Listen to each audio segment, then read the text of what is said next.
আসসালামু আলাইকুম। আশা করি সবাই ভালো আছেন। আজ একটা গুরুত্বপূর্ণ বিষয় নিয়ে আলোচনা করব। আমাদের মধ্যে অনেকেরই একটা কনফিউশন সবসময় থাকে যে IELTS প্রস্তুতি নেয়ার ক্ষেত্রে গ্রামার কতটুকু প্রয়োজন? এমন অনেকেই আছে যারা গ্রামার নিয়ে অনেক ভয়ে থাকে।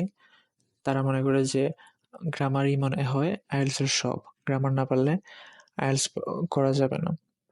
তো আসলে গ্রামারের অবশ্যই প্রয়োজন আছে IELTS এ। তবে আপনারা অনেকেই আছেন যারা মনে করেন যে গ্রামারের শুরু থেকে শেষ পর্যন্ত গভীরভাবে একটা ধারণা থাকতে হবে। আসলে এমন কিছু না যে IELTS এর কিছু বেসিক টপিক আছে যেগুলা সম্পর্কে যদি আপনার একটা প্রপার আইডিয়া থাকে তাহলেই আপনি IELTS এ একটা ভালো স্কোর করতে পারবেন।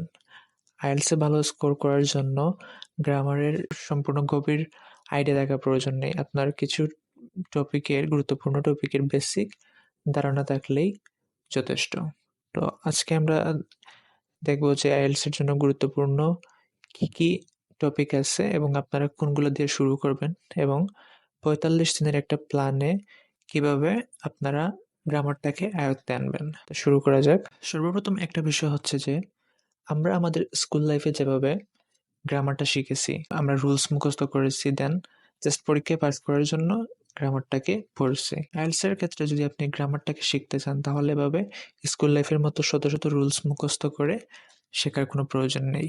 আমার কাছে পার্সোনালি মনে হয় এগুলো একটা ফালতু সিস্টেম। এগুলা আসলে কোনোভাবেই কোনো একটা স্টুডেন্টকে প্রপারলি গ্রামারটা শেখাতে পারে না।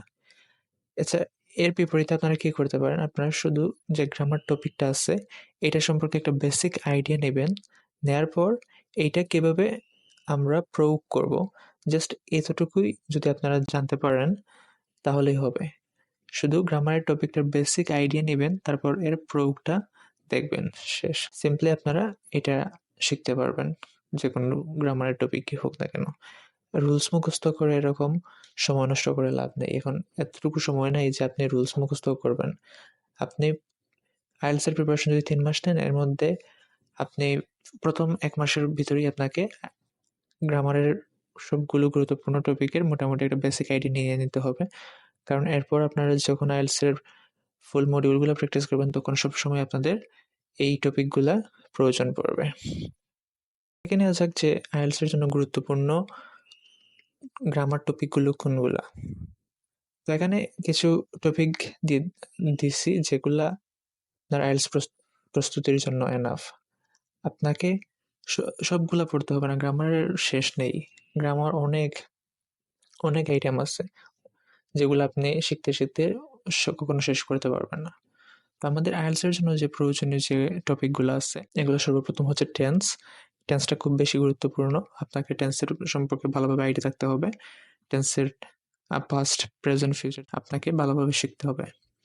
তারপর হচ্ছে যে পার্টস অফ স্পিচ, এটাও গুরুত্বপূর্ণ। এটা আপনাকে মাস্ট এটার সম্পর্কে একটা ভালো ধারণা থাকতে হবে।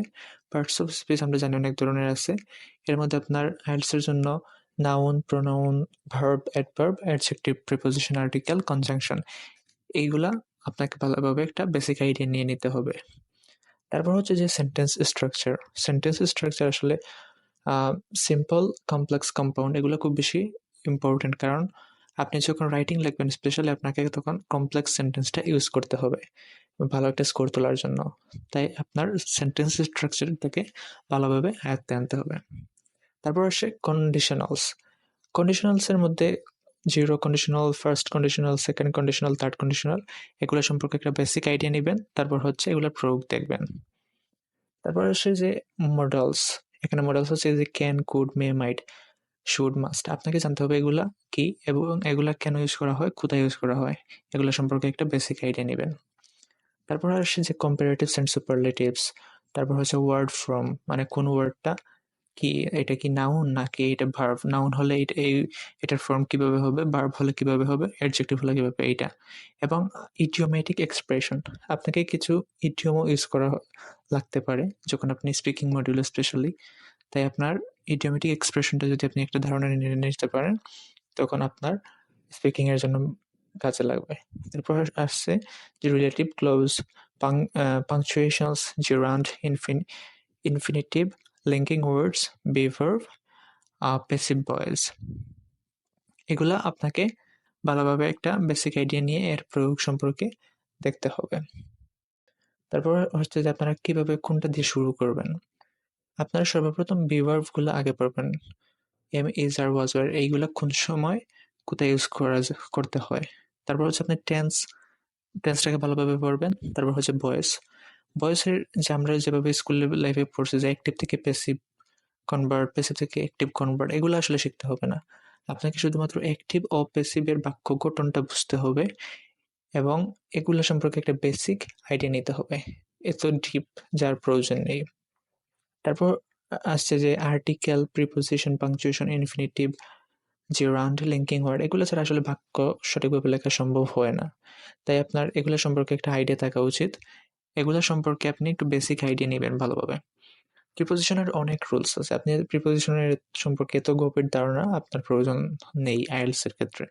আপনি শুধুমাত্র যে প্রিপোজিশনগুলো রেগুলার ইউজ হয় যে কোনো সেন্টেন্স মেক করতে হলে, এগুলো সম্পর্কে একটা বেসিক ধারণা নিলেই হবে। তারপর হচ্ছে যে বড় বাক্য লেখার জন্য আমাদের সাধারণত simple, complex, compound, close, conditional এগুলো সম্পর্কে আমাদের ধারণা রাখতে হবে। কারণ এগুলা খুব বেশি গুরুত্বপূর্ণ একটা বড় সেন্টেন্স মেক করার জন্য।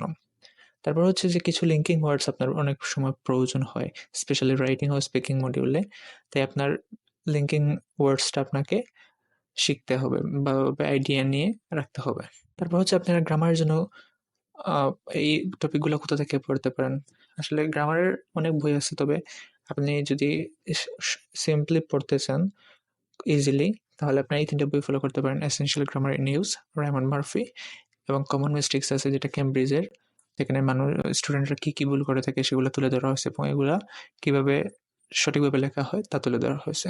তাছাড়া লিজের একটা বই আছে, গ্রামার ফর আইএলটিএস, এটা আপনারা ফলো করতে পারেন যদি আপনারা আপনাদের সময় থাকে। তারপর হচ্ছে আপনাদের একটা কিভাবে পড়বেন। আপনারা আইএলটিএস প্রস্তুতি শুরু করার প্রথম 1 থেকে 1.5 মাস গ্রামারে একটু ভালোভাবে সময় দিবেন। যখন আপনার গ্রামারটা একটু মোটামুটি একটা আয়ত্তে এসে যাবে, তখন আপনার জন্য আইএলটিএস প্রিপারেশনটা নেওয়াটা ইজি হবে। তো আপনারা প্রথম 45 দিন গ্রামারের জন্য একটা মোটামুটি একটা আইডিয়া সেট করতে পারেন, একটা রুটিন সেট করে সেই অনুযায়ী পড়তে পারেন। তাহলে আপনার প্রিপারেশনটা অনেক সহজ হবে, প্লাস আপনার অনেক সময়টাও অনেক সেভ হবে। তো কিভাবে প্রস্তুতি নিবেন? তো আপনারা সর্বপ্রথম পার্টস অফ স্পিচ দিয়ে শুরু করতে পারেন। প্রথম 8 দিন আপনারা পার্টস অফ স্পিচ পড়লেন। পার্টস অফ স্পিচের যে নাউন্স আছে, প্রোনাউন্স আছে, ভার্বস, অ্যাডজেক্টিভস, অ্যাডভার্বস, কনজাংশন এগুলা শিখে নিবেন। তারপর 4 দিন আপনারা টেন্সের স্ট্রাকচারগুলো ভালোভাবে শিখবেন।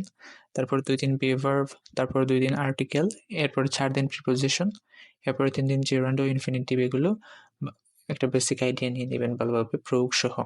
তারপর পরের 3 দিন আপনারা পাংচুয়েশন এবং লিঙ্কিং ওয়ার্ড সম্পর্কে আইডিয়া নেবেন।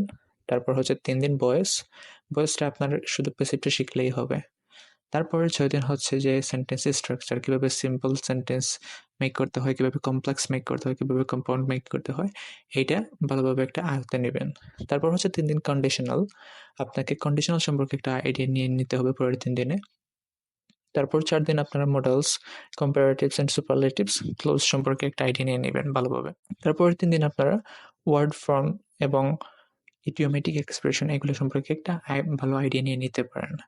তাহলে আপনাদের মোটামুটি গ্রামারের প্রত্যেকটা গুরুত্বপূর্ণ টপিকই শেখা হয়ে যাবে এবং যেগুলো আইএলটিএস গুরুত্বপূর্ণ সেগুলো মোটামুটি আপনার সবগুলোই শেখা হয়ে যাবে এবং পরবর্তীতে আপনাদের আইএলটিএস প্রিপারেশন নিতে গ্রামাটিক্যাল কোনো প্রবলেম আর ফেস করতে হবে না আশা করি।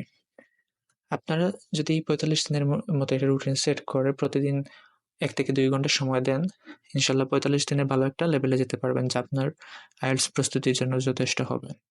তো সবাই ভালো থাকবেন। আর যদি আপনাদের এই ভিডিওটা ভালো লাগে বা হেল্পফুল মনে হয়, তাহলে অবশ্যই আপনাদের ফ্রেন্ডসদের সাথে শেয়ার করবেন।